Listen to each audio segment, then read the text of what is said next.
Justin Bieber, যাকে pop দুনিয়ার superstar, গানের জগতের রাজপুত্র কিংবা লক্ষ কোটি ভক্তদের হৃদয়ের আস্ফালন, যাই বলি না কেন নেহাতেই কম মনে হবে। খুব অল্প বয়সেই তিনি এমন সব আকাশচুম্বী সফলতা অর্জন করেছেন যা অর্জন করতে বহু আর্টিস্টের সারা জীবন কেটে যায়। বয়সের কোটা 18 পেরোনোর আগেই গাড়ি বাড়ি, টাকা পয়সা, গার্লফ্রেন্ড, ফ্যান বেজ সহ কোনো কিছুরই কমতে ছিল না জাস্টিনের জীবনে। দামি ল্যাম্বরগিনিতে চড়তেন, প্রতিদিন পার্টিতে মেতে থাকতেন আর মন চাইলে ঘুরে বেড়াতেন নিজের প্রাইভেট জেট নিয়ে। তবে সারা জীবন গান গেয়ে মিলিয়ন মিলিয়ন ডলার কামানো মানুষটি আজ নিজেই প্রায় 31 মিলিয়ন ডলারের ঋণে জর্জরিত। এমনকি নিজের হাত খরচের টাকাও তাকে নিজের স্ত্রী থেকে চেয়ে নিতে হয়। এর চেয়েও বিস্ময়ের ব্যাপার হলো যে জাস্টিন বিবারের চেহারা দেখলেই একটা সময় সকল বয়সের নারীরা ফিদা হয়ে যেত।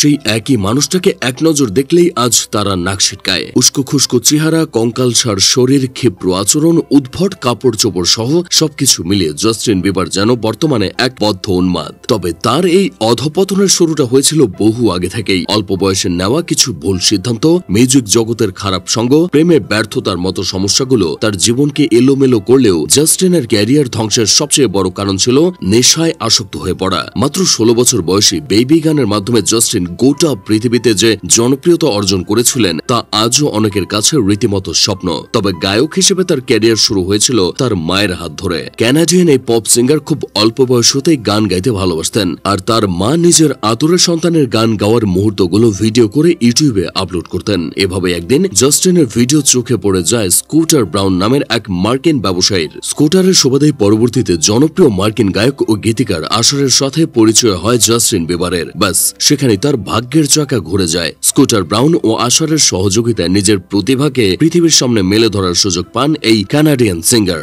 2009 সালে বিবারের প্রথম একক সঙ্গীত ওয়ান টাইম বিশ্বব্যাপী পাবলিশ হয় এবং গানটি তার নিজ দেশের শীর্ষস্থান দখল করে নেয়। এরপর 2010 সালে প্রকাশিত হয় জাস্টিন বিবারের প্রথম অ্যালবাম মাই ওয়ার্ল্ড 2.0। আর এই অ্যালবামের একক গান বেবি রিলিজ হওয়ার পর রাতারাতি গ্লোবাল সেলিব্রিটিতে পরিণত হয় জাস্টিন বিবার। বিশ্বকাপানো এই গানটির বদৌলতে তিনি সে সময়কার সেরা 10 জন গায়কদের তালিকায় জায়গা করে নেন। সেই সাথে তার প্রথম অ্যালবামটিও বিভিন্ন দেশে শীর্ষস্থান দখলের পাশাপাশি তাকে প্রচুর অর্থ এনে দেয়। এর পরের 2 বছরে কানাডিয়ান এই পপ তারকা আন্ডার দ্য মিসলাটো ও বেলিভ শিরোনামের আরো 2টি অ্যালবাম সামনে আনেন। এই অ্যালবামগুলো সে সময় দর্শকদের তুমুল সাড়া পেয়েছিল। এভাবেই একের পর এক ব্লকবাস্টার গান উপহার দিয়ে খুব অল্প বয়সে গানের জগতের রাজপুত্র বনে যান জাস্টিন বিবার। আর এমন মাত্রাতিরিক্ত সাফল্য তাকে ক্রমান্বয়ে ছন্নছাড়া করে তোলে। 2014 সালে লাইসেন্সবিহীন ও বিপজ্জনকভাবে গাড়ি চালানোর দায়ে তাকে 2 বার গ্রেপ্তার করা হয়েছিল। সেই সাথে বিভিন্ন ধরনের নেশায় আসক্ত হয়ে পড়েন জাস্টিন বিবার। আর তাকে নেশার জগতে টেনে আনতে সবচেয়ে বেশি ভূমিকা রেখেছেন তারই সাবেক মেন্টর সিয়ান ডিডি কম্বোস।